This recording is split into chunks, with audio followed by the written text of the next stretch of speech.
It's 2:14 p.m.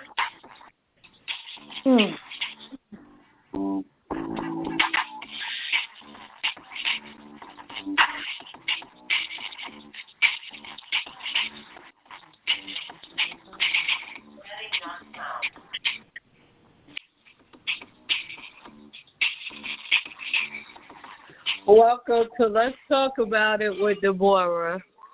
Thank you for coming on today. We just want to have some good conversation today. Just have a little fun and laughter on today. So welcome to Let's Talk About It with Deborah.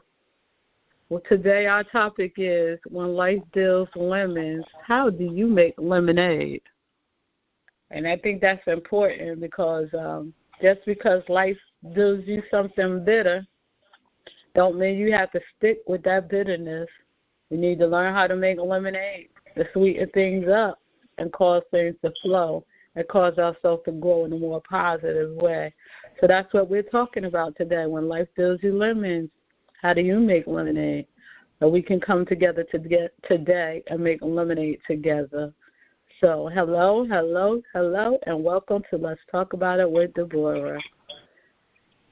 I hear somebody in the background or right there. So what do you think about our topic today? Anybody want to chime in?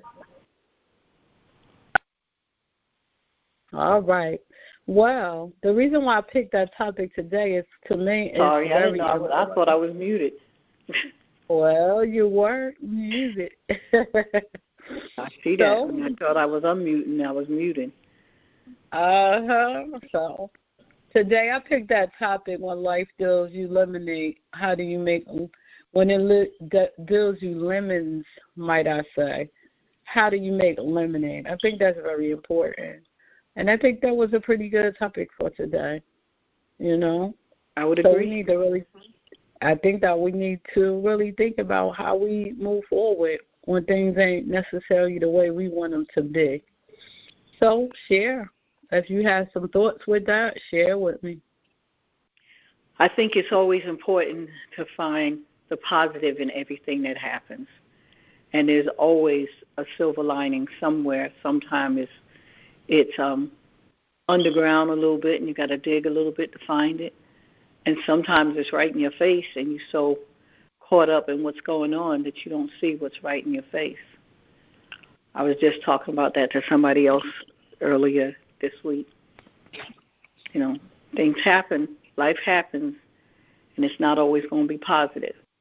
But it's important for you to stay positive through it all. Exactly. It made me think about through it all. I learned to trust in Jesus. That's exactly that was in my mind. But I chose not to sing. Well, you go ahead and sing. You make your lemonade today. I thought about that. I did a paper, an essay, for me to start college. And I used that, you know, for me to go into school. You know, they wanted you to write, you know, a popular saying, including in your essay. And I said, well, when life deals you lemons, make lemonade. Because really, that's how we live this life. And that's how we should walk this walk and take this journey, knowing that we can't stay where we are no matter how things may be bitter or sweet or you upset, you know what I'm saying, because of what's going wrong. And that's the lemons and all the things going wrong. That's the different lemons in our life. But what we're going to do with it, I think that, you know, I heard somebody say, what don't kill you can only make you stronger. That's right. So if we are looking at it like that, we should become stronger. And we should learn something from it so we can move forward and we don't have to go through the same thing. Yeah.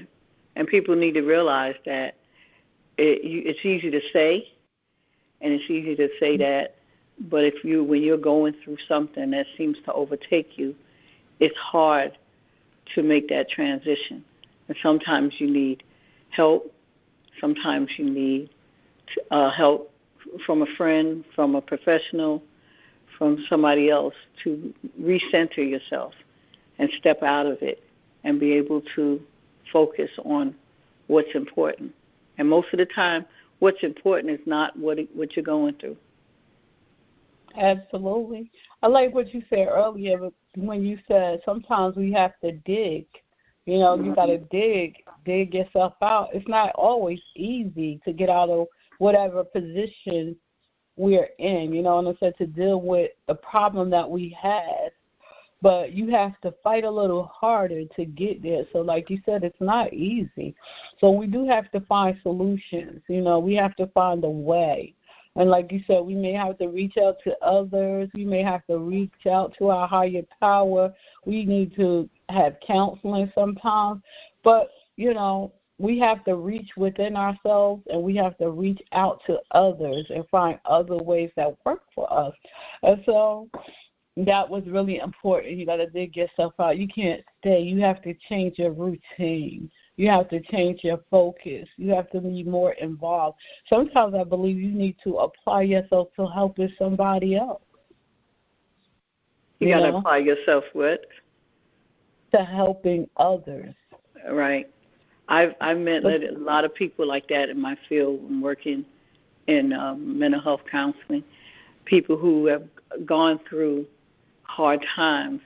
And like this one lady I'm thinking about specifically, and she said her husband and her daughter was killed in a car accident. And what she did was she was walking down the street. She said she was just so depressed. And she was walking down the street, and there was a homeless shelter up the street. And she saw all the people sitting out there. And she said, I don't know why, but something told me to walk in there. And she went in, and she said, do you need volunteers in here? And they said, sure. And she started volunteering, just serving the meals at the homeless shelter. And she said it didn't make her feel better, but it kept her mind off the fact that she lost these two people that she loved very much, because she saw other people and she was able to help other people that were down on their luck. And she saw them, you know, even though they were in a homeless situation, it was families and singles. And she saw that they kept going. They lived in a homeless shelter. A lot of them lost their homes unexpectedly, you know, for whatever reason. But they were going on. They were going to work, and they were participating in activities in the shelter.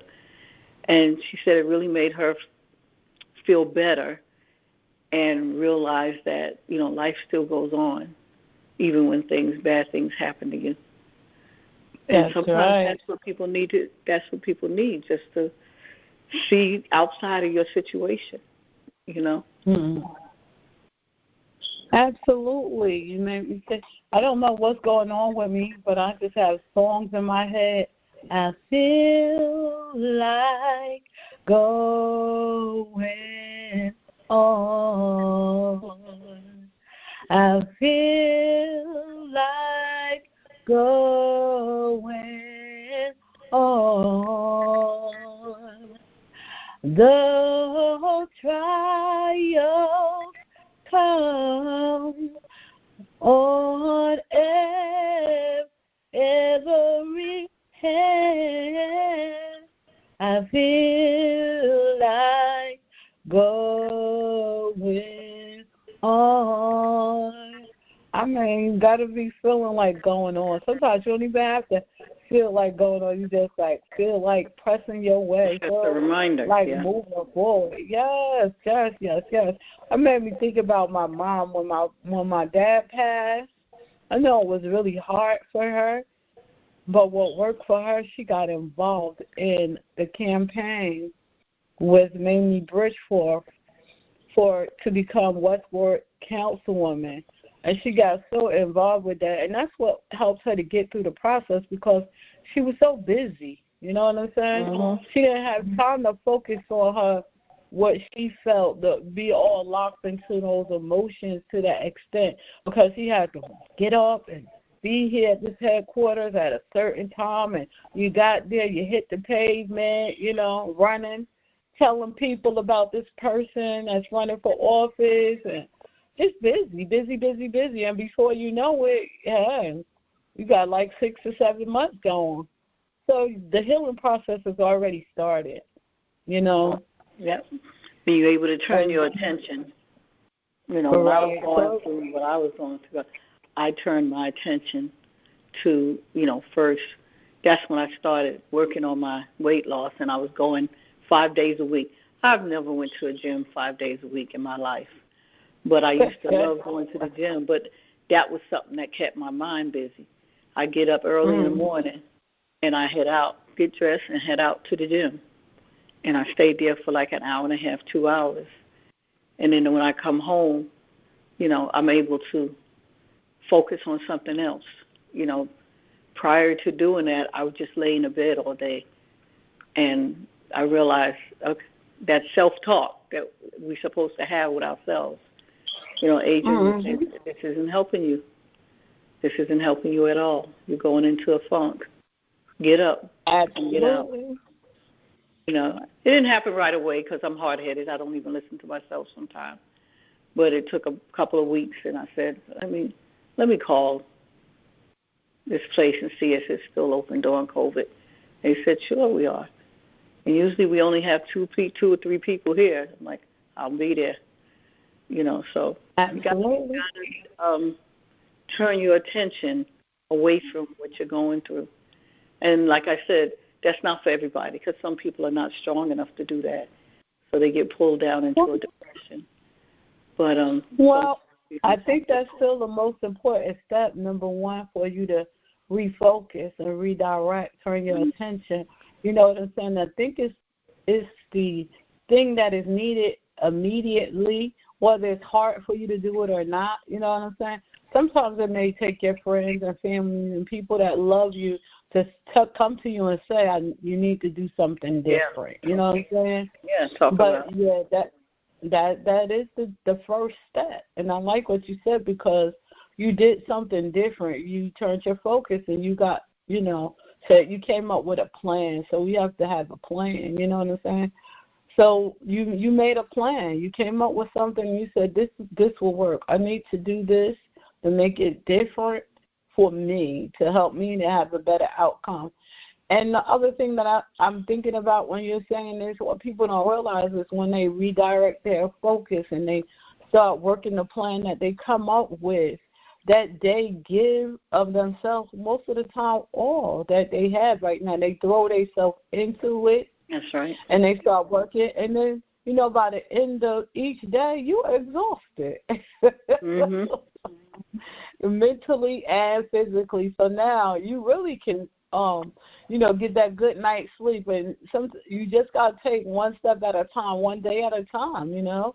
Yeah. And so you get one day of sleep, you get up, you get that cracking at it again the next day, you get that day number 2, so on and so forth, you know. And like I said, before you know it, a lot of time has passed and your healing process has started. And this is how we start making lemonade. We take those lemons and turn them around for our good. And what makes it lemonade is because you work hard, you refocus and redirect, you apply yourself, and the healing process begins. And you're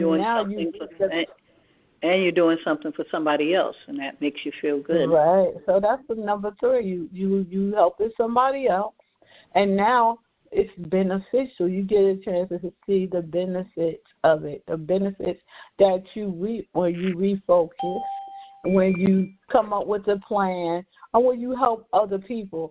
I know when I was going through my struggles that my bishop told me, he said, the way I'll get through the moment is I help other people. You know what I'm saying?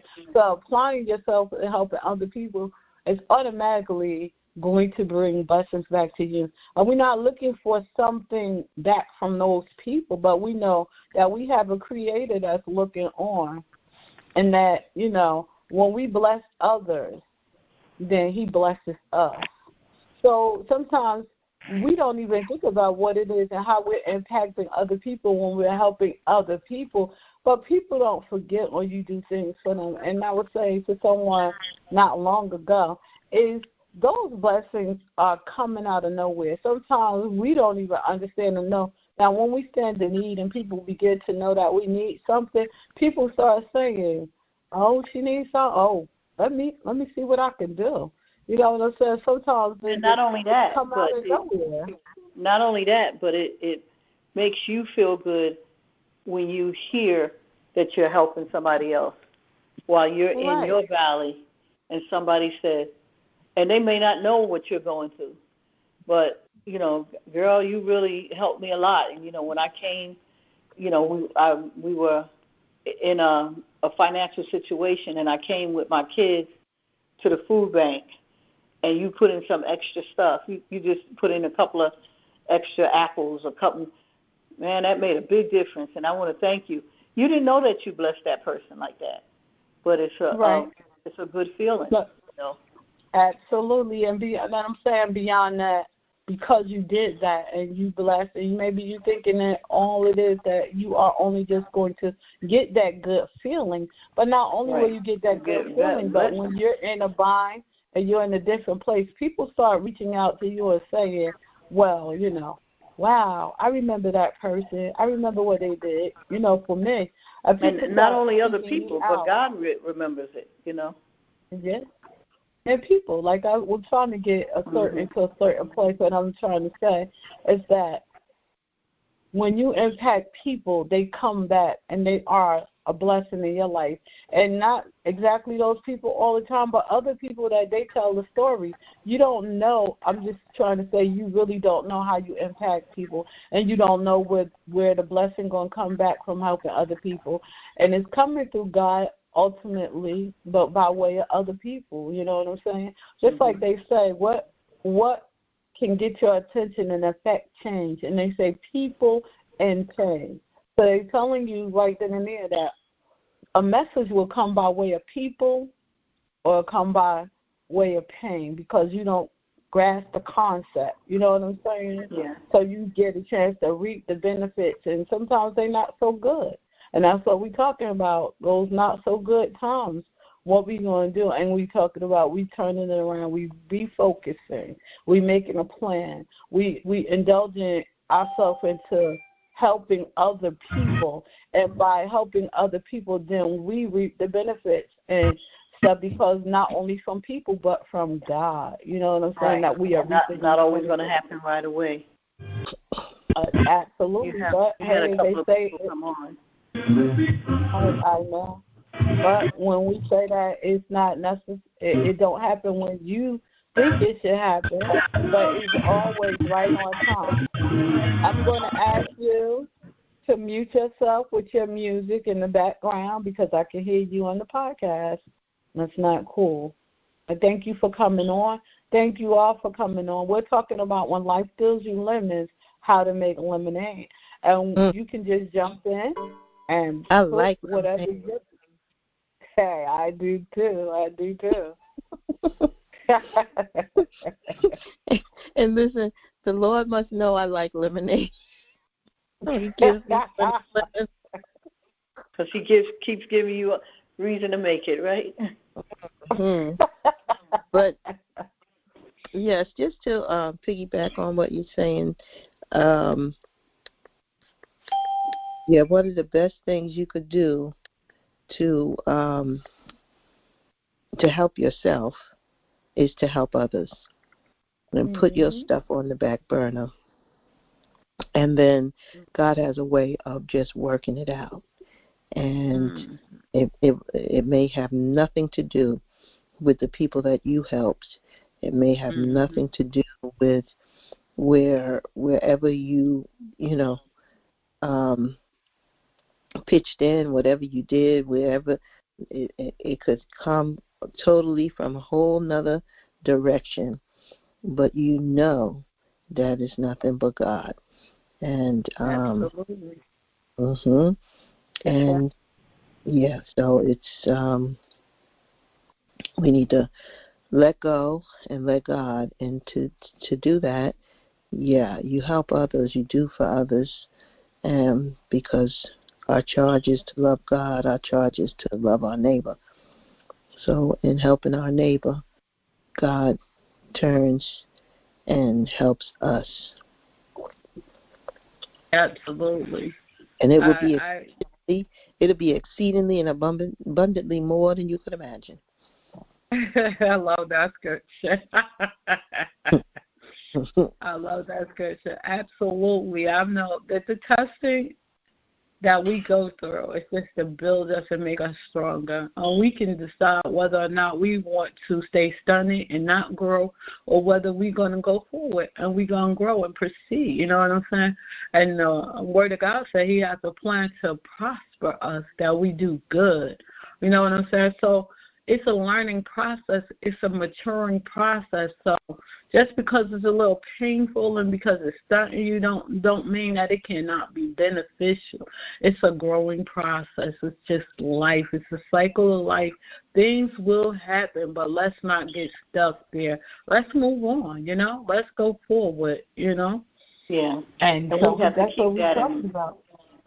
We have to keep that in mind, that it's a part of our growing process, because my biggest pet peeve, for lack of a better way of putting it, is when people are going through valleys and they give credit to everybody other than God. Sometimes God will put you through valleys to help you, help to strengthen you, and to motivate you. Every time you go through valleys, it doesn't mean that it's somebody else putting you through it. Exactly. And we have some others online. If you want to chime in, you could chime in. We're talking about when life deals lemons. How do you make lemonade? Refocus and redirection, helping other people, and how God blesses you when you're helping other people, and how taking your time and attention off self helps you to work through your stress and through your process. And that's a great thing. Do we have someone else that came online that want to chime in and be a part of the conversation? Oh. Okay. So I know that me personally, I decided that with my vision loss that I'm not going to stay stuck. I'm going to move forward. I'm going to press on. I'm going to find a way to achieve my goals and my dreams. And one of the things that I had to do is figure out, how am I going to get that high school diploma? I'm like, okay, you visually impaired, you're legally blind. So this small wording on these papers, you cannot do that. You know what I'm saying? But then I went to a meeting, Beyond the Odds meeting, when they had it in New Brunswick, and that's how I met James, JC, and Miles. And I heard Miles on there talking about how he went to the Adult Learning Center in Hackensack, New Jersey, and they had special accommodations for those people that are legally blind or totally blind, low vision. So they had accommodations for people with different types of disabilities so they could be able to move forward. And I want to tell you, it was a 6-week program. I went in there and I started testing for this program, and I almost didn't get in because they said I scored so high. They said if you score any higher, you're not going to be able to get in. And I was on the last part of the testing, and they said, please ask me something I don't know. She looked at me like, I can't cheat for you. But a lot of things I didn't realize that I knew, because sometimes you develop certain things through the course of life and knowledge too, that it just seems common sense to you. You learn these different terminologies and different things, and I was applying them to my math, and I was like, well, this means this, so they must be asking me this. And I got a big piece. I said, can I get some paper, and can I get a permanent marker? They said, you can have all the paper, all you want. And I began to write things out and use that marker, make it big enough so I could see it. And I was just answering some questions off the top of my head, and the ones I couldn't, I just was writing down. So I just barely made it in, you guys. And then on top of that, I tested out. I was supposed to have 6 weeks. On the 5th week, I was already testing, taking my last part of my test, and I came out of that with flying colors. I had like a 670 on the English writing, the essay part. I had an 800, which is a perfect score on the reading. So I always said, God, you have a sense of humor. I'm blind as a bat in a sense.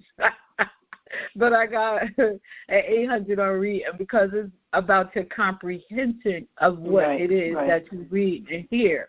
So they did the special accommodations. I had the tape cassette where it just play everything, and I stop it so I could write down the answers, and I had people sitting there. So when I didn't understand quite what was going on from the audio, they would read it to me. And then, I followed the rules of the testing. If you're not sure about something, just put an X fight and come back to it. Don't waste too much time. So by the time I was on this reading test, I had 2 questions out of all those questions that I wasn't sure about. So one of the questions I went back and I changed it, and the other one I went and I didn't change it. And so when they came back with that, I was like, oh my God. I was just like, wow. And then on science, I got a 600, something like that. And then they said you need about a 410 to pass the math, and that was always my challenge. And so when I was studying, so hard on everything. My time ran down. I had one day to go over the geometry and algebra, and I did that one day, and I got a 510, and so I was like, wow, we have to really start believing in ourselves and making an effort and attempt to do the things that we want to do, because there's nothing stopping us but us. We're in our own way. So we have to learn how to take those lemons and make lemonade, make a life sweeter for us. And they start teasing me. I didn't know what to do. I didn't know how to take it because I was in a new environment. They was like, oh, there she is, Miss Smarty Pants. I thought that was some kind of sarcasm. I didn't know. But they had looked at my IQ and all of the different tests I took, and they was just excited about me. And people knew my name before I came. So when I said my name, they was like, oh, you're Deborah. I was like, what does that mean? I didn't know what was going on, but they had a buzz going around in school. And then when I found out, I was like, wow, God, you are awesome. We really have to give God all his glory, all his honor, and all his praise, because it's because of him. And he puts so much into us that we don't even realize it until we press. And until we dig, like Adrian said, we start digging and pushing and pressing, then we can start finding out what God has already put in us. He's already given us all that we need to make lemonade. So I was like, let's come together today and let's make lemonade together. And I love my lemonade too. Oh, my goodness. God is so good. So that's just one of the things that, one of the times that I know that I'm making lemonade. I'm trying to constantly replenish and make lemonade more often. As things come up, I try to make sure I watch how I absorb the things that's happening in my life, because sometimes we overwork ourselves, overexhaust ourselves. We become anxious, and we think that we have to do everything a certain way in and of ourselves, and that will bog us down and be detrimental to us if we don't refocus.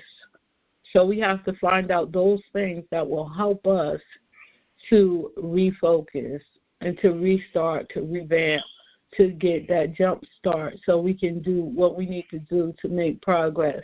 Do I have someone else that want to jump in right here and add to the conversation? When life deals lemons, make lemonade. Yes. So, Mom, that's an important part. And I think that really helping other people is so beneficial. I mean, when you start working on the things that you need to do, working on helping other people, the time seems to go by faster. And before you know it, the healing process starts, and you are able to move beyond that situation, and you feel better, and you do better, and you know better. And then you can also help others to do better because you're learning through your process, and you know your process and what it took for you to be able to move forward. And now you can, in return, teach that to someone else and help them through the process. And sometimes I think that's a part of why we go through what we go through, too, because he allows us to go through these things knowing that when we get stronger, our mentality is to be a blessing to somebody else, to be a help to somebody else. And some of us, we know that we just love people. And so when we see people in distress, we are going to reach out to them. When we're reaching out to them and trying to help them, it's because of the knowledge and the love that we have already gained, the knowledge that we've gained, the love that we have within, and our belief system pushes us to help other people so that they, too, can make lemonade. And that's what I believe. That's how the song says. And that's what I believe. Yes. So sometimes it's hard. You can't just jump in and say, let's look at the bright side. And we have to assess where that person is. And sometimes you have to give them time, But everybody needs time to heal, so they can go into even hear what somebody else is saying. If something really distressful happened, we have to give them time to assess and to adjust their thinking or their lifestyle to what has happened, depending on what it is. And that's true. And one part of helping people is just being there for them. You know what I'm saying? So it's not like you putting pressure on them to make moves and do something different and things like that. Sometimes you have to be there just to be there. And then in being there, you have to learn how to be quiet. And you have to learn how to listen, how to hear. You know what I'm saying? And when you learn how to listen, how to hear what's being said to you, and also how to wait until the time is right. When you wait for that timing to come along and you know that is that timing, then you know that you can put things in that's needed and not overwhelm, but interject to put different things on the table that maybe you can, do this, or would you like to do this? Sometimes people just need company. You know what I'm saying? Mm-hmm. And having somebody to be there for you through your process is a big deal.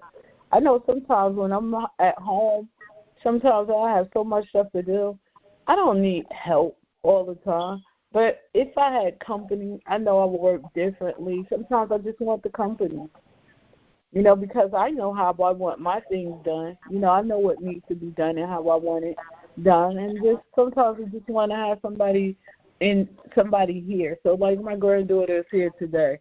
She helping me along the way. She's keeping me company. Wherever she could jump in and do something, and she'll say, well, what do you want me to do? Or what do you need now?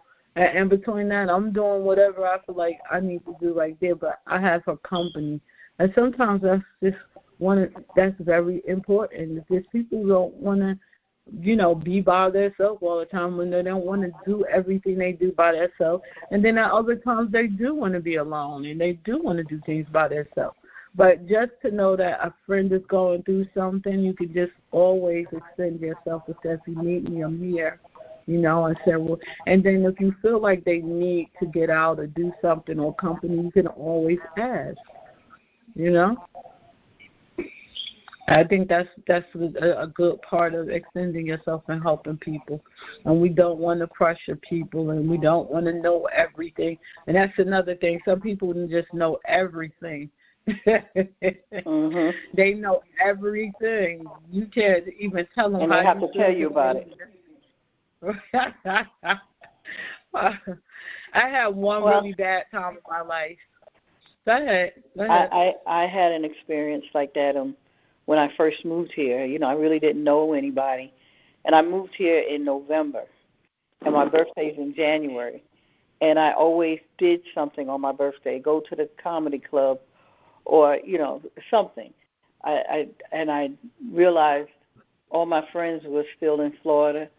I don't have any friends here. I don't know anybody here. I just met people in my church, and nobody even knew it was my birthday. Thinking back, it was silly of me to think that nobody called me. Even from where I moved from, even my family members, I didn't get no calls, wishing me a happy birthday. And the day was half gone. And I just went into this funk, and I just started crying, and and I'm in my bed.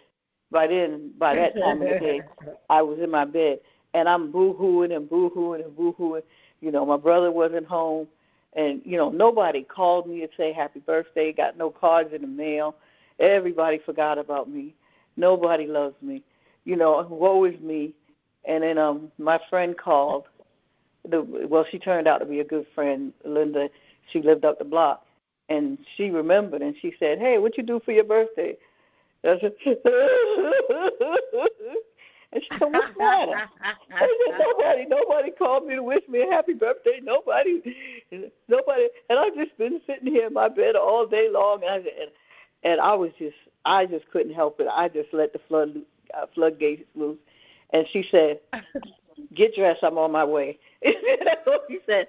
And I'm obedient. I got up and got dressed. I didn't know where I was going, but I was getting out the house, And she said, and when I got in the car, she said, "I got to go pick up a friend and take her to dialysis. But after that, we're going to go do something. We'll have lunch or do something for your birthday." And so we went to dialysis and took her friend. And then we waited for her, and then we took her we all three of us went and had lunch, That's all. Mm-hmm. I didn't need anything major, I just wanted some acknowledgement because for my birthday, I usually at least get a call, happy birthday, and I didn't get a call from nobody. And then they didn't come. I guess everybody waited until they were going to bed because starting at like 10:30 that night, I started getting these happy birthday calls, And I was like a little kid, like, "Oh, thank you. Oh, thank you." What you do today? Oh, now you want to know what I did today, But it was nice. Mm-hmm. It was nice. It was a feel-good feeling that somebody, basically who I just met, thought it not robbery to just say, "Come on, get dressed. We're going out," So yeah. Sometimes just the little things make a person feel good, Yes, I hear you. Go ahead. Come on in. Come on. Come on in. I'm already in. What are you talking about? I'm sitting on the couch. Come on with the conversation, Too Smooth. All right. Smooth operator. Well, first of all, sister, I want to say my humble apologies because I thought I had the phone on mute. I was queuing up the music for my show. I apologize, sister. That was my bad. I'm glad Sister Carol was around because she always wanted to mute me anyway, so she got her joy today. but no, Miss Carol was right. You heard? Yeah, no. You heard the song, right? That says, "Giving him something he can feel." She mute you because you can feel that. When you sing that song, sister, I'm in a totally different mindset. But anyway, yes. Now, Sister Deborah. Yeah. Well, we know why they call Sister Adrian late because he was hoping she'd be sleepy so she wouldn't talk him to death. But anyway, I'm just kidding, Sister. Actually, Adrian, she talks more than I do. Who, Deborah? Yes. Y'all about to even kill on that one. Is that Miss Cal said what? Miss Cal said no, what? That's me. That's Deborah. Deborah. I'm like, what? Yeah, what? Okay. Miss Cal made that word famous. What? Me and Leon got a T-shirt made up when she come to the event on the 10th. It's going to have what? On the back with about 10 question marks. And on the front be, oh, my gosh. Hey, but Sister Deborah, what's the topic real quick? I'll chime in on it real fast. When life deals you lemons, how do you make lemonade? Lemonade.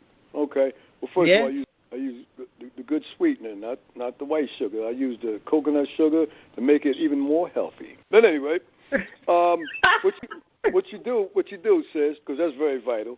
What you do is when you want to take lemons and make lemonade, what you do is you just, I find out on a serious note that in this day and time that we have to keep our chins up. And what I tend to do is make light of someone that might be a little negative, if you know what I'm saying. You know, you can't take things to heart. You know, even though we're surrounded. Oh Lord, you know, we over here, Deborah and Sister Adrian.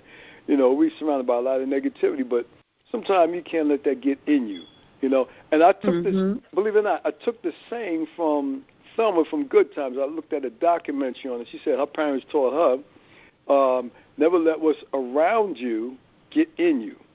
And I always I adopted that saying. I adopted many sayings. When it's good, you adopt, sayings. You know, and you try to pass along. Yeah, you try to pass along good sayings to people, and hopefully, like I said, you try to be a beacon in a big cave full of darkness, and that's what we do up here.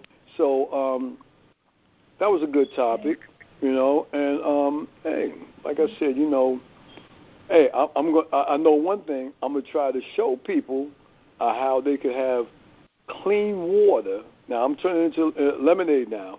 Clean water without having to spend a lot of money, because a lot of people think you got to buy these expensive machines and stuff like that. Well, we're going to explore that today, all right? Because you can't drink out of the tap. We already know that there's a lot of contaminants in the water coming out the tap. Right. Now, we're going to show you how to drink clean water at a cost of pennies.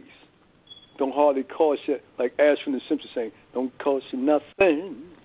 Take a chance as you go. Don't cost you nothing. So, so that's what we're going to do today. And I hope I could turn somebody's lemons and make some wonderful lemonade and with some healthy water. So on that note, I will concur. And once again, Sister Deborah, wonderful show. Wonderful show. Thank we got Sister Adrian chiming in, Sister Carol, and whoever else is listening. And I would advise people, if you're listening, you haven't chimed in, well, please let me be the cheerleader, and you march behind me. Now it's your time to cheerlead. I'm on the sideline taking a break now. Thank you, Ms. You're welcome. That's our CEO and founder of Grown Folk Talking Express Yourself podcast. And his show is coming up today at 6 p.m., so I advise you to be there or be square. He already let you know. Then letting you know how to clean up the water, how to have good water for pennies on a dollar. That's right. What we need when we're going to make our lemonade. We need some good water, and we need some organic lemons, according to him, and some all-natural sweetener, right? That's right, sister. And also, just to share with you, between us, when I say between, I mean between time slots, don't forget now we got the new guy. He's got a wealth of information, Brother Eric. He's good too. He comes on at 4 o'clock. Listen to him. He's the brother. He's actually I can't even figure the word out. He's just a wonderful brother to listen to, and he comes on with some wealthy tips. We thought we had Rashad. We give him Rashad to run for his money, So, check the brother out at 4 o'clock, Deborah. And also, if I may make a humble suggestion, I don't know if Mayteen is listening. Mayteen, the brother's got a men's health club listening at 4 o'clock. Just listen, brother, because that's what we do up here. We try to put people in place so that this way we can inspire. And that's part of my prayer, too, Sister Deborah. I say my prayers. I always say to bless the podcast and my colleagues so that we can inspire the uninspired, and then exchange as well as get information. That's very vital too. From our listeners. So I'm gonna leave it like that. But please have Brother Mayteen tune in at 4, because this brother is really good. I appreciate it. Thank you, family. Right, so why don't you do me a favor before you go off and announce the show after you?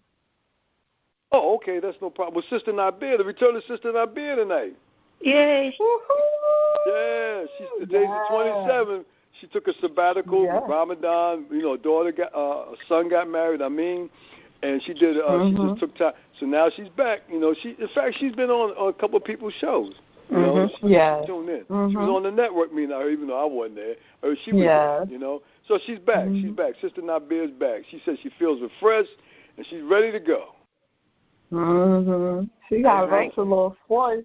She had us a little spoiled that trip that we took, and she's giving these hand massages with the oils and stuff. We were like, it's my turn. Yeah, Sister Nabir know about her oils, boy. I was the first one to get it. And I think Sister LaToya was the last one. Like, hey, you're not leaving here without me getting mine. There you go. Just to show you, Adrian, everything don't work for everybody. So on that note, I'm about to make Y'all didn't catch that, did you? All right, look, I'm too. I caught it. I just threw it back. That's all. You just threw it back, right? Hey, that went right with Deborah's head. She didn't catch that one. Yes, I think Miss Carol caught. She said, I heard Miss Carol say, in the background. We don't have time for you, smooth operator. All right. Well, the smooth operator about to make a salad so I can have energy for my show because, I like to be up, without the drugs, so I'm good. We knew that it was coming. Who would Forrest Nance be without a smoothie? Hey. You said a salad this time. No, it's a salad. No, the smoothie comes in on tonight. The smoothie coming on, too, because we know you're coming with a smoothie in it. Exactly. But and a salad and the smoothie. Let me say this to the family. Try every now and then to do, if you can, if it's in you, an 18-hour fast. All right? The last time I ate something yesterday was 6 o'clock, and I went all the way to about 2 this afternoon. I had an apple, an organic apple, and now I'm about to make the salad. I'm going to do a smoothie. That's it for the day, okay?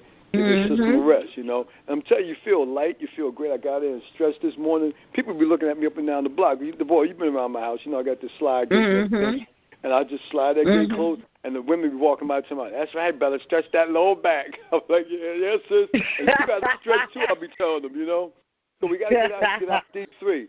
No supplements today. I'm getting all my nutrition just from foods because normally I do my supplements every day. But see, I went to a lecture that said that you should take a week or 2 off, no supplements, and get a lot of citrus fruits and a lot of vegetables, do a lot of juicing, and get your nutrients from foods and leave the supplements. Just take a little breather from it, and then start back on your supplements again. I'm gonna see how that works. Yeah, Brother Abdul always say that you have to, from time to time, take a break from that. If you're listening to him at night, he lets us know. We come on Sunday, 9 o'clock, for those listeners that's listening in. But he always lets you know that we need to take a break, for a week or so. And he tells you that he kind of times all the things that he's taking to take the time from, at this time away from this supplement and that nutrition, whatever. He tells you. Yes, he's right. He's right. Yeah, because when I first met Miss Carol, she was talking about how she fasted off of Snicker bars. I said, no, Miss Carol, that's not how you do it. Now, Michael didn't teach you that, okay? She got that, talking about she cut it up in 4 pieces like they cut it up and he did. I said, no, Miss Carol. I've seen people do that. That's no different than taking bites. I think Miss Carol hung up. Hey, y'all. You trying to say Miss Carol was like taking a quarter today and a quarter tomorrow, a quarter the next day like that? She ate the whole Snicker bar. She cuts it up and still eats the whole thing. Because we don't. So now join him in this. Here she I'm goes. trying to do what I can, but Miss Carol, what he needs you to say What's your secret, Miss Carol? What? Oh my God! That's what he did. Everybody got Miss Carol's voice down with that, boy. That was her favorite word. All right, I'm listening to the rest of the show. I'm putting on speakerphone, about to make my salad. But Miss Boyle, once again, wonderful show. Appreciate you. You know that. Thank you. And Miss Adrian had a nice show on last night too. She had a good show on last night too. We all doing better. We growing, family. Yeah. We grown. Yeah. Oh, speaking of that, I got to order my marigold seeds. Thank you, family. Appreciate you.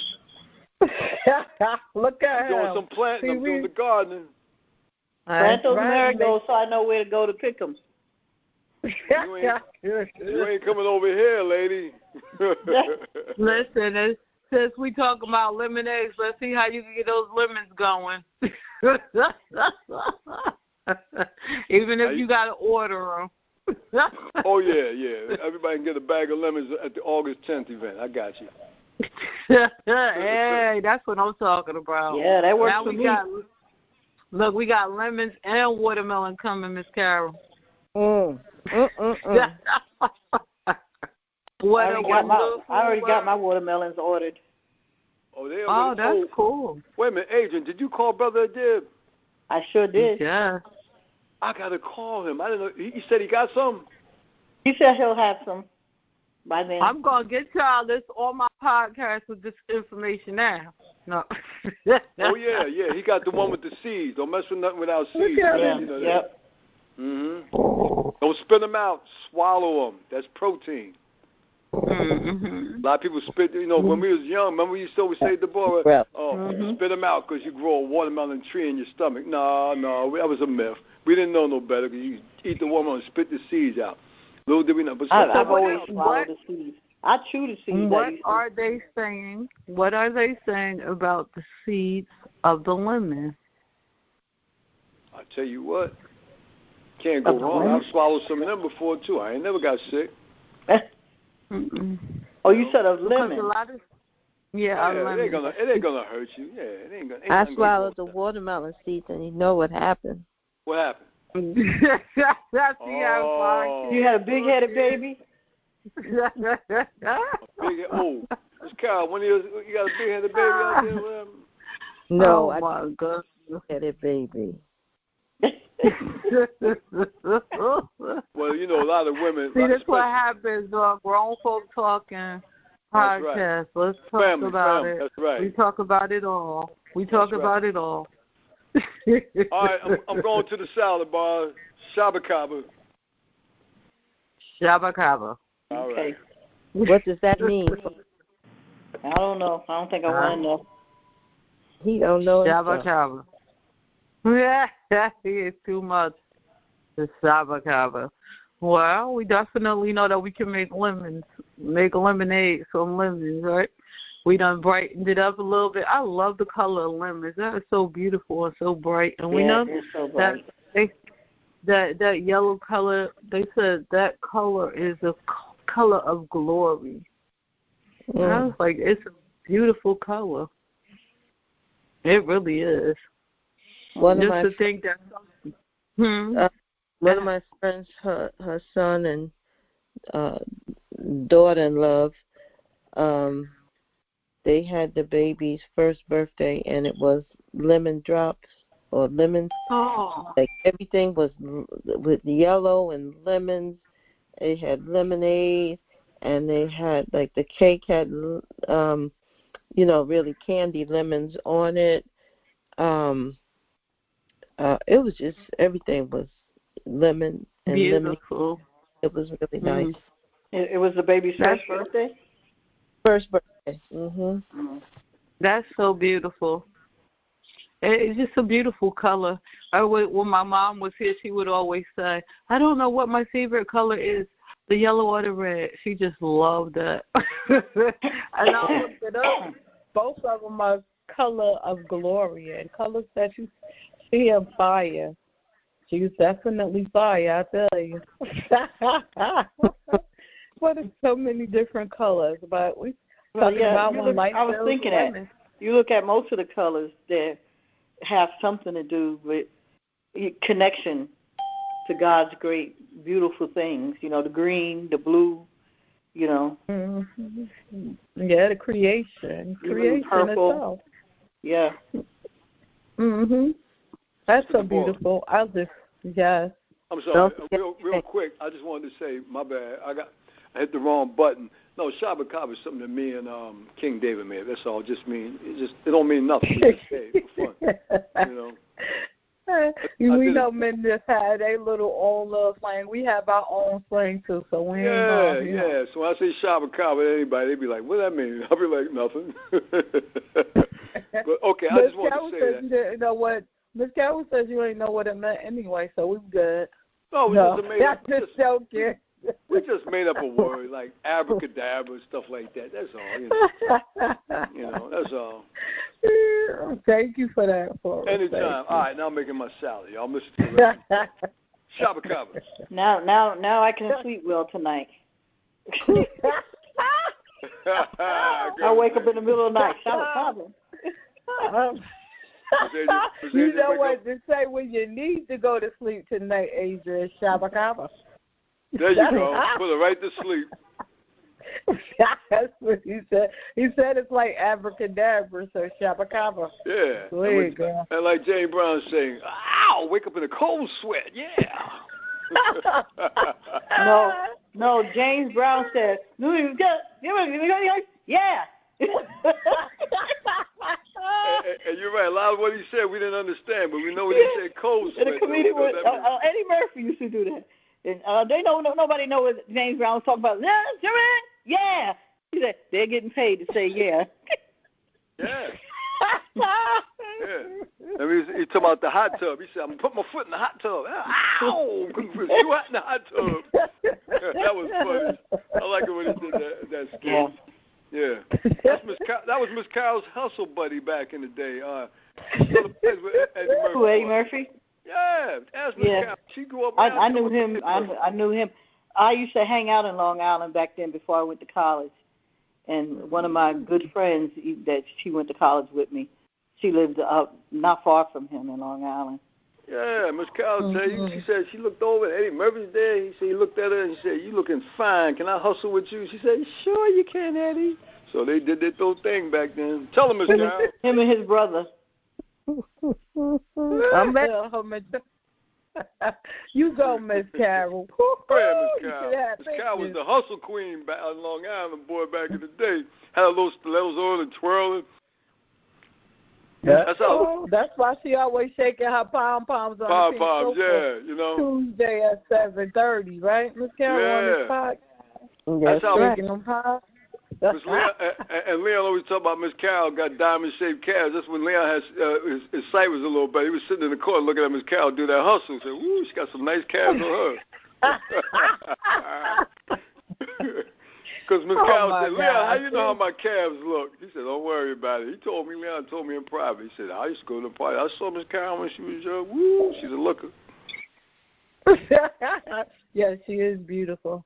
Oh, she of course, is beautiful. All of y'all are beautiful.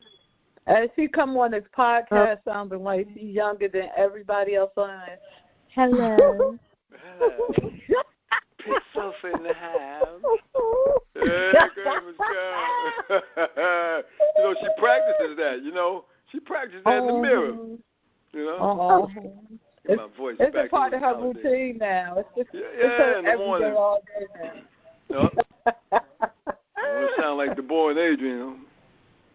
Oh, come on now. That Miss Carol, I don't want to tell you what they did to me. So I ain't going to start now. Wait till we offline. Come on, Leon. Oh, no. Listening to my message, Leon said, "What's that message for?" Your answer was saying, I said, "What are you talking about?" And I said, "Yeah, I heard it." And they start questioning me, Miss Carol. Oh, my God, Leon. All four of us did was kept laughing. I was like, and when I get off of here, I'm going to go back and listen to it again. I said, oh, my God, I'm going to have to go listen to this message. They are terrible. About your voice. You can't change your voice. Your voice is your voice, you know. So I said, I'm going to go back. Leon said, did you change it? Yeah. I said, no, I didn't change it. And he said, But that's what the man's going to tell you what they thinking. That's what we need. So we'll be aware, you know. All right. Thank God for the topic on today. Yeah, it was a good topic. The time. We have the time. 3:12. Okay, so I think that it's a pretty good topic, and I like the topic. And I was just thinking about, you know, sometimes the feelings that we go through when we down and out, and sometimes when people come in, they feel like they have a system. And we were talking about how they automatically just know how it has to be done. And so one particular time I was having a problem, and it was a long time ago, and I had Section 8, and I was having a problem, and I lost it. And I went to one of the directors of the program at the college, and she was supposed to be helping me. You know, I went for help because I had already helped her. And she said, just come in, I'll see what I could do. Now, her process of helping me was to come down on me very hard.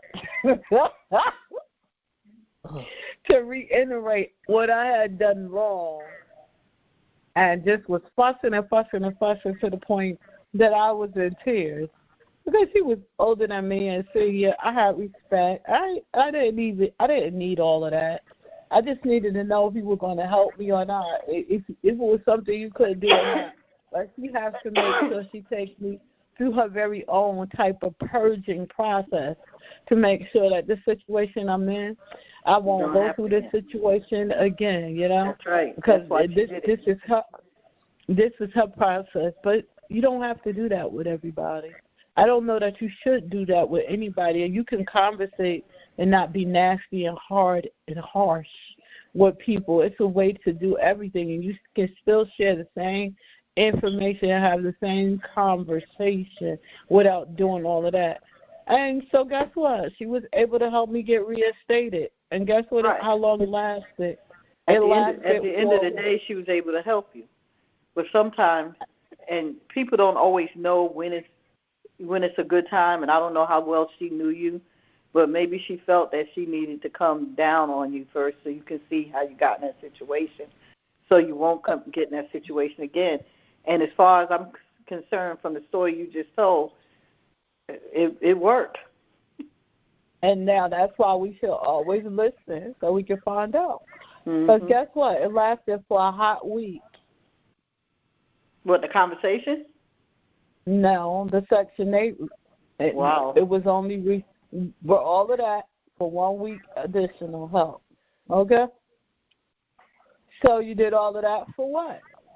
And guess what? When people go through hard times and struggles and everything with you, and they put themselves last and they endure the process with you, then maybe if you really are going to help them, maybe you can consider enduring the process with them and really not try to kill a person to give them some help, but really help them. You know what I'm saying? Watch how you do what you do, because we don't need to be broken more, you know what I'm saying, to be fixed. No, you don't. And that's what I meant when I said one of the other shows we were talking about helping other people, and I said everybody is not able to help everybody.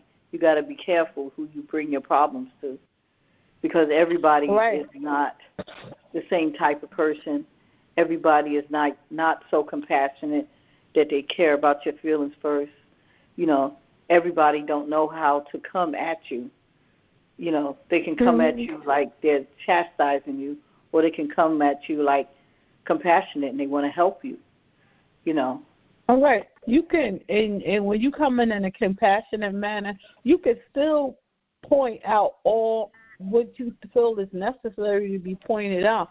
But do you have to beat somebody down to the point that they don't even know why they even came to you? You know what I'm saying? At the end of the day, it makes no sense. Sometimes you do. No. Oh, here comes trouble. No. Okay, so let's go, Deborah, don't let them pull you in. Walk towards the light, Deborah. Don't let them pull you in. All right, Miss Carol, mute him. No, I ain't do nothing. Mute him, Miss Carol, mute him. We will not have these disturbances. No respect. All right, go ahead, Marcus. Share with us. Share. Now he don't have nothing to say. Yeah, I feel like that. I feel like that's too much. You know what I'm saying? When somebody was talking about, I'm trying to remember. I was listening to, what is her name? Amanda Seals, right? Amanda Seals, and she was on the Shay Shay show, the Shay Shay podcast, and then she was talking about, you know, people dealing with people and how harshly they deal with people, how we don't even understand and know when people could be at the brink of suicide because they already debating and questioning things.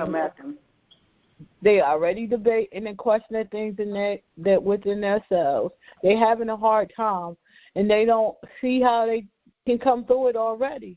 So you pouncing on them coming the wrong way because you feel like you're doing something to try to straighten them out. No, I can't get with it. I understood exactly what she was saying. Even when we're dealing with people that's being harsh, you know, we have to be mindful because sometimes the people that's the boldest and most harsh and outspoken are the most sensitive people. They can dish it out really well, but they can't take it. And that's what I learned. So I want to add to what you're saying, Deborah.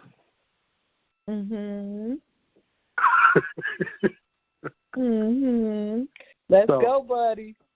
So, okay. So, right, I'm going to give you an example. It's just an example. It's something that happened, but I was dealing with someone I knew, and all he ever did was just complain about his situation. Now, I would offer some information, but I'd never tell him what to do. Right. But I'd never make the choice. Okay, here's something here, blah, blah, blah, blah. But he never made the choice to even try. He would always stay in the same situation and complain.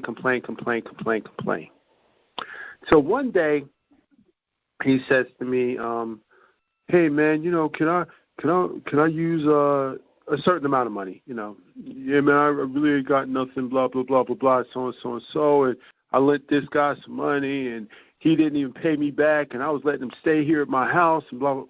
So I listened to the whole spiel, right? And this is somebody that I know this guy for over 10 years. So I'm just listening. I'm listening. Finally, when he stopped, I looked at him. I said to him, no, I'm not going to help you. No, I'm not going to give you any money. No, I'm not going to tell you anything. I said, I will do one thing for you, though. I will give you resources. I will not give you money, but I will help you to give you something to sustain you. So I said to him, do you have food in the house? He said, yeah, but I can't go around to the Chinese restaurant and get no chicken wings and fries. I said, that doesn't matter. You got food here. See where his priorities are. Right, exactly. So I said, you got food. I said, you got water? He said, yeah. I said, your electricity's on, I see. He said, yeah, my electricity's on. I said, okay, so you got furniture. Your clothes is washed, right? Everything's cool, right? He said, yeah, everything's cool. I said, so you don't really need much. You just want stuff. So he was real quiet. I said, okay, I'll tell you what. Here's what I'm going to do. I opened up my backpack. I gave him a roll of toilet paper. I gave him a box of Kleenex. I gave him a couple of cans of Vienna sausage, 2 cans of tuna, some ramen noodle soups, and 2 bottles of water. You had all that in your backpack? Yes, I did. And that's what I'm going to have to get your backpack next time.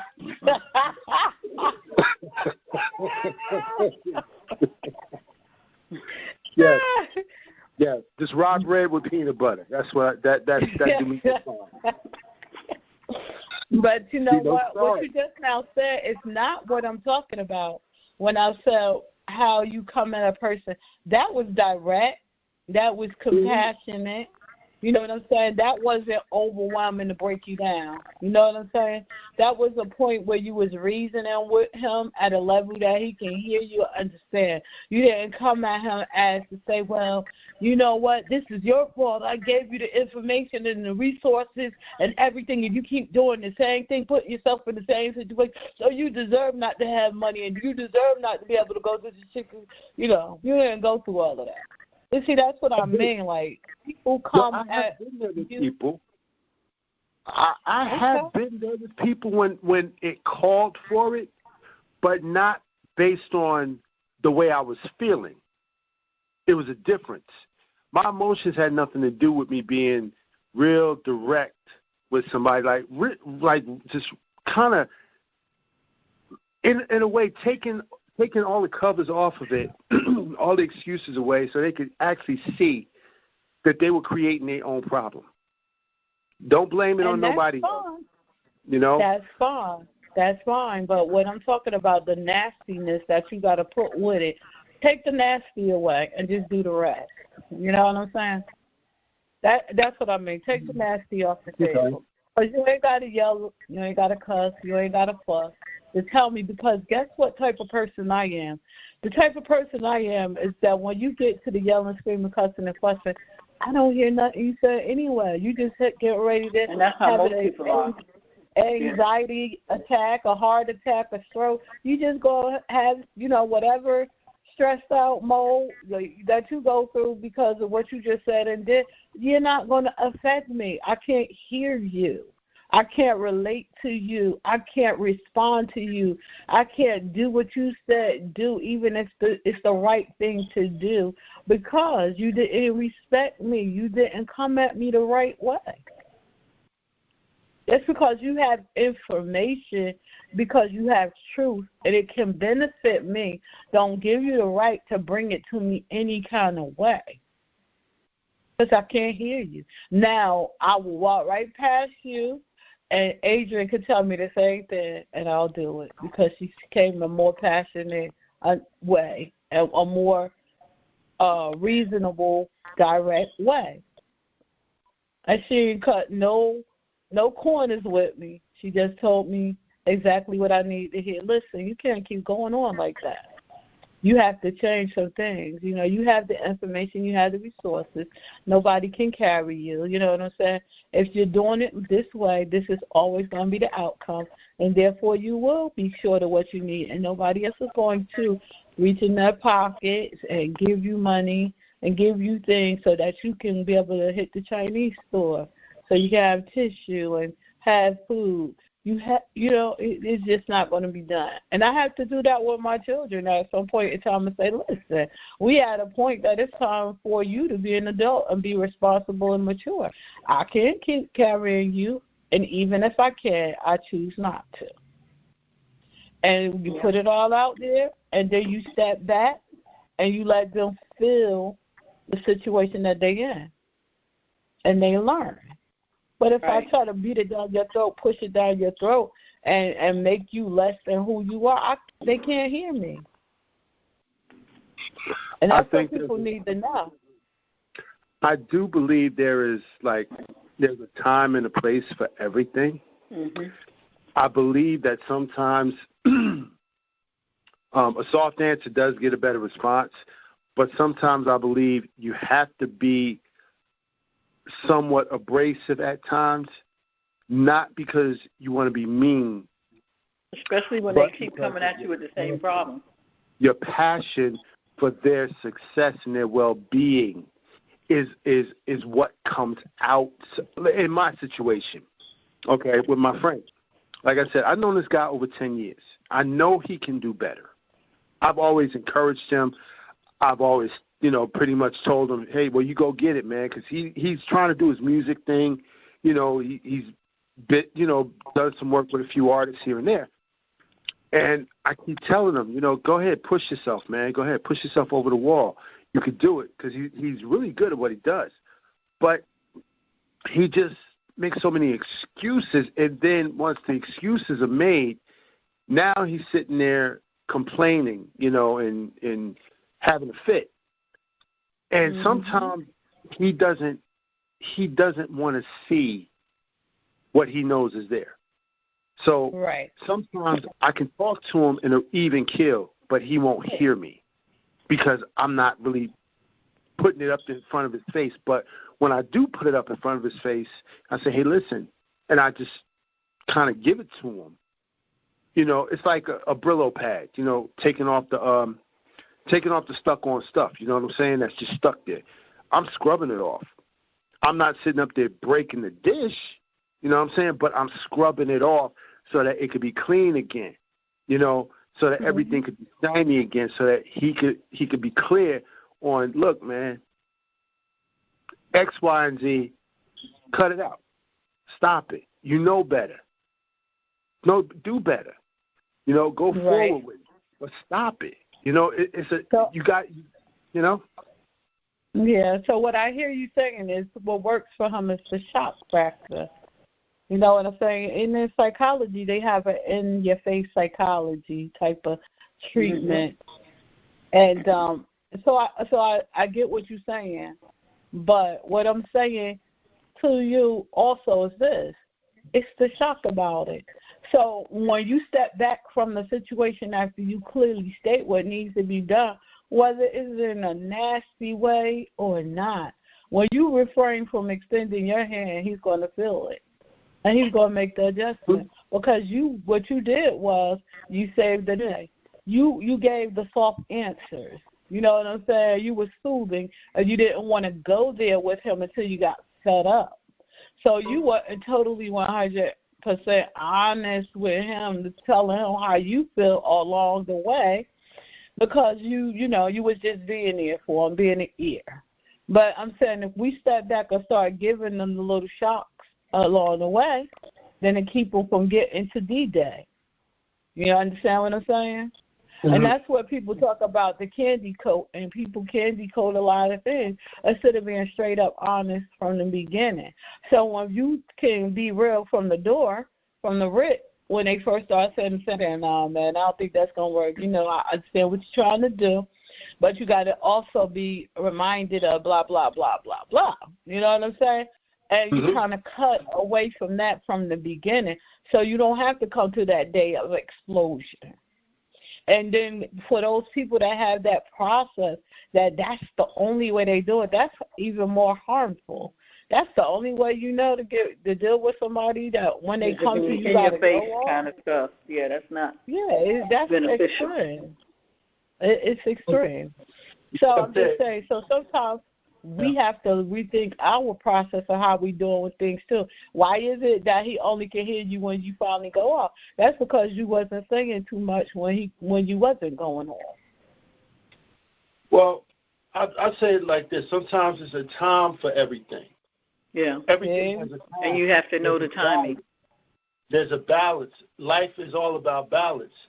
So sometimes there's time to be soothing. There's a time to be encouraging, and then sometimes there's a time to just cut away all the nonsense and just say, okay, this is what it is, and go that direction. I'm agreeing. Sometimes in between calm and direct, there's a place in between there too where it's calm but it's firm. So these are all things that shape us. I would just say they just shape us and mold us. Maybe some of us just take heed, but I've really learned that in this life, a lot of things I don't take personal anymore. I just don't. I learned things, and if somebody's just like out of their mind, okay, they out of their mind. That's it. I mean, okay, great. Thank you very much. And I'll compliment them. Keep it moving. Well, I'll give them some beefsteak rye and some Smuckers and whatever. There you go. Well, I just thought of something that I thought was kind of deep. Your question was, and life gives you lemons, what do you do? And sometimes lemonade is not what you need. Maybe you can make a lemon pie or lemon iced tea, something a little sweeter, first to make things a little easier to tolerate, and then you can go into your lemonade from there. That's the whole purpose in saying when life deals you lemons, how do you make lemonade? So the purpose is to make things sweeter, point blank, period, whether it's lemonade or lemonade is tart to me. Lemonade is not tart because when you put your sweeteners in there, it's no longer tart.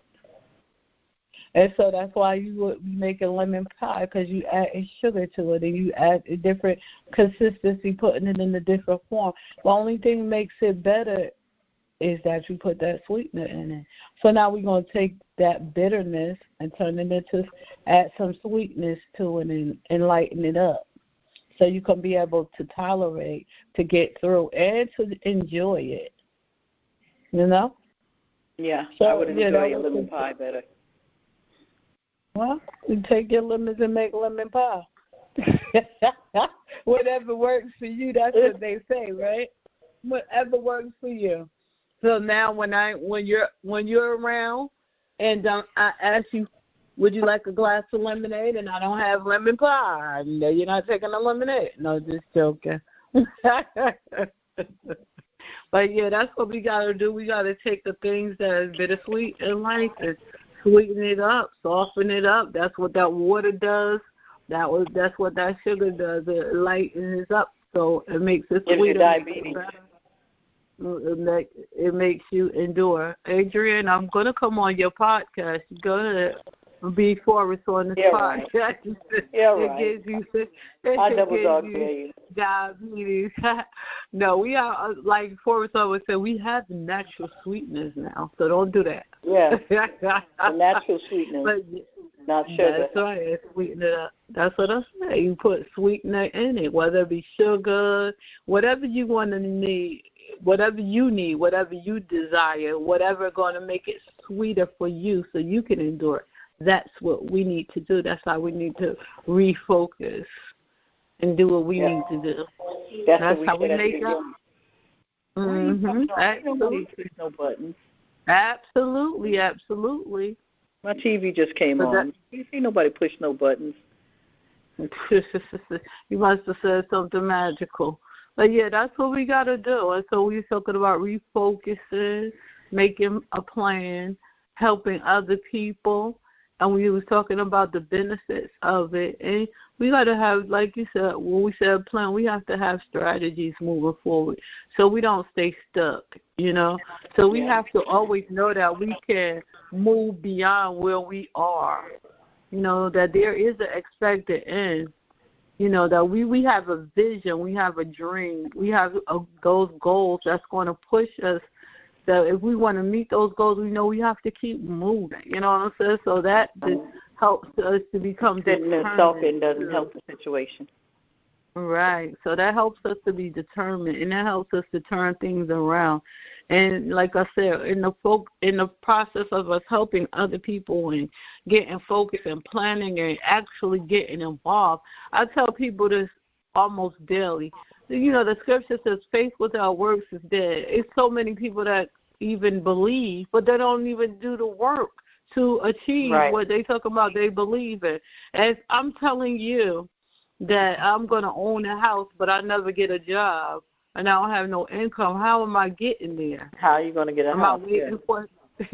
How am I waiting for this house to just drop out the sky, somebody to give me the deeds, the title to this house?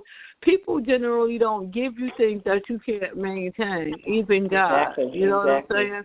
And I think sometimes God might let us get a taste of something that we want, and he know that you ain't going to do what you got to do with it, but now that you had a taste of it and you know it's something you really want. Maybe you're motivated.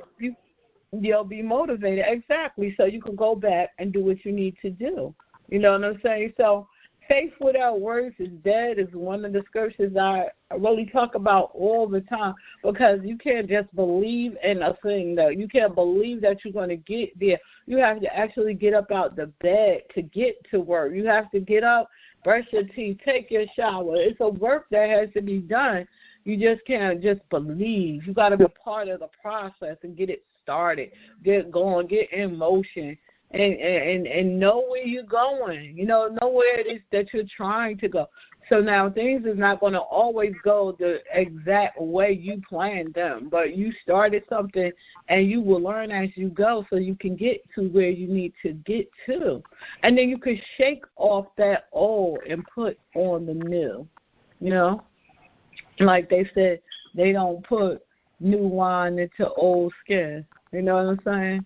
So you have to shake off the old to come into the new. You have to get rid of the bitter. And some people are so bitter in life about things that have happened, things that were done to them, and things they have no control over. Things that things that they have no control over. So now we got to look at ourselves, and I tell people it's important for us to self-assess. Every day we should look at ourselves and see what it is that we see. What is it that I can do better? You know what I'm saying? How I take care of myself, how I interact with other people, how I am at my job, my skill set, my education, everything about me. I should assess myself daily and figure out how is it that I can do better and be better. And actually do what it is that I was sent in this world to do. How can I accomplish that? And that's something that we really need to do. Being bitter, being upset because you've been tested and trial is not going to help you. You have to learn that process of making lemonade. Go ahead, Adrian. I used to ask that question to clients all the time, almost every client, when I do the initial assessment, and ask them what is the biggest issue in your life right now?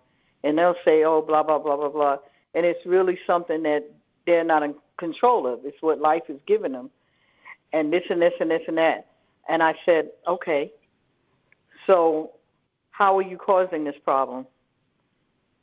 You know, and a lot of times they'll say, I didn't do nothing. It just happened. Okay, so how can you get rid of the problem if you didn't cause it? You know, what's the number one thing you have to do? And it makes them think, like, okay, sometimes things just happen, and you got to roll with the punches.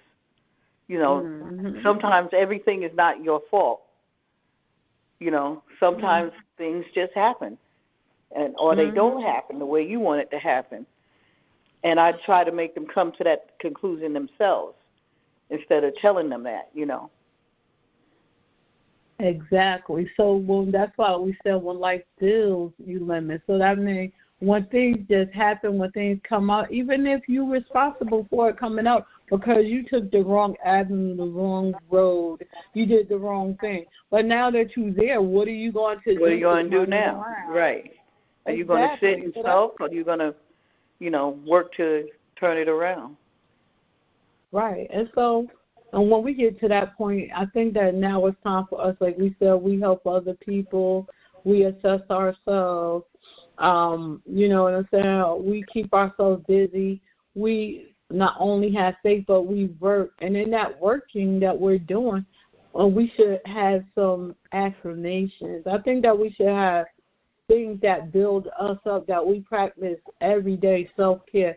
And you was talking about the exercise that you were doing that helped deal with the problem that you was dealing with. That helped you physically, mentally, and spiritually to get in a better place.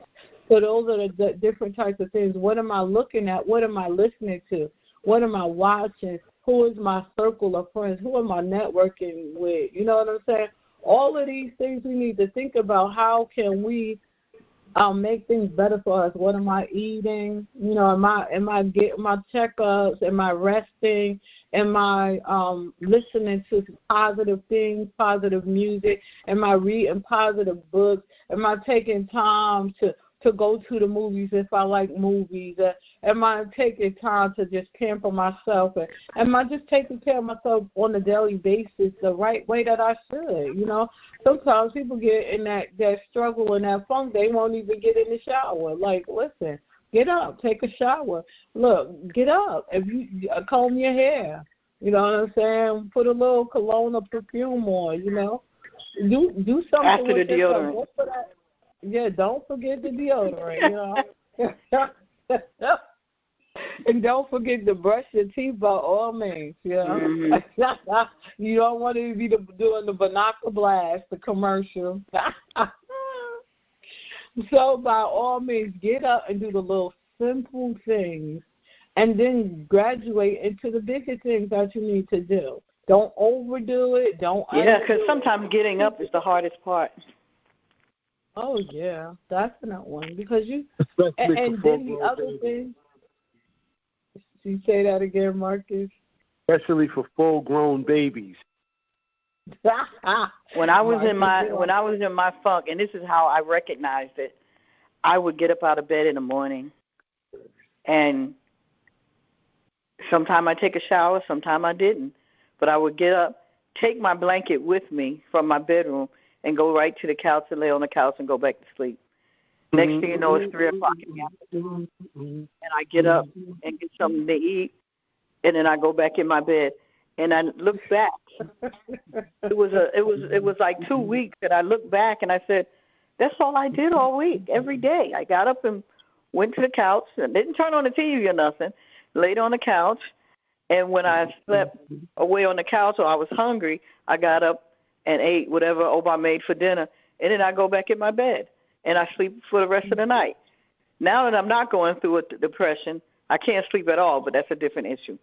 But that was, you have to recognize when things have changed.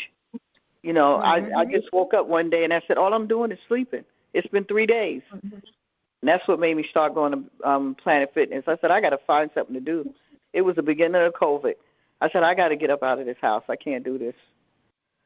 Right. So what I want to say to what you just now said is what I was getting ready to go into is that we cannot stay focusing on the negativity because that's going to keep us in a place that we don't want to be.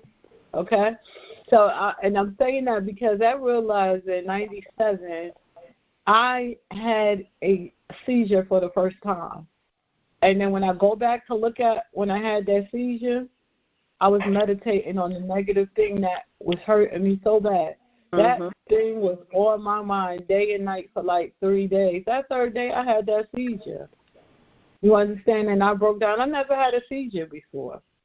And then when you ask the doctors why you have a seizure, they said, we really don't know. It could be for many different reasons, okay? And I said, well, could it be stress? Yes, it can be. Oh, definitely. Okay, so now we know. Now we know that even when something is hurting us, bothering us, and we're in a place that we don't want to be in, now we still got to refocus. Like I told my sister, you have to know the things that work for you, and you have to apply those things to you. It's your music. It brings you up. It's your music, your prayer, your praise, your worship, your music, getting busy, getting in motion, getting up, taking walks, getting out of the house. You know what I'm saying? The things that make you feel better. You know what I'm saying? And like you said, the question is, what's going on? Where did it come from? What can you do about it? How can you change it? But you got to get in motion. You have to get in motion. You have to do something different, and you have to be determined that you're not going to be stuck in that place. And this is how we come from lemons to lemonade. So when life deals you lemons, we just want to say to you today, make lemonade. Don't stay stuck where you are. Know that it can get better, and it will get better if you push towards it getting better. And the scripture says, weeping may endure for a night, but joy come in the morning. So things can't always stay the way they are, but you can help the process of move a little faster if you get up and get in motion. So with that being said, I just want to thank everybody for coming on the podcast today. And just remember always, when life deals you lemons, make lemonade. Let that be your everyday process, Make lemonade every day of your life. And if you prefer lemon pie, make a lemon pie.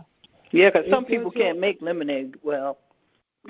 Some people can't make lemon pie either. Right. If you don't know, like my granddaughter told me today, everybody got YouTube. Got YouTube. Yeah, so you can learn how to do. You can learn how to do anything as long as you got YouTube, because you got instructions. Ain't that a shame? They show you right there.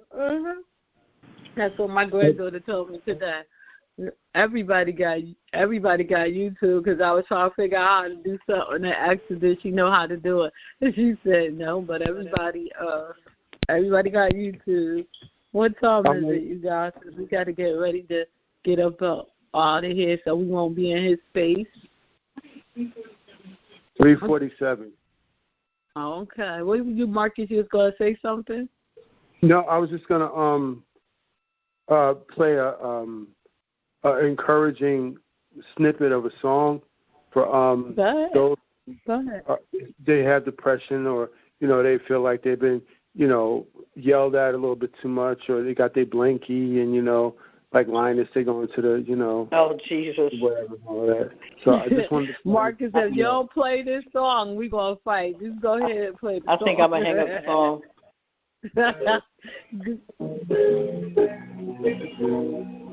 I knew he was going to do that.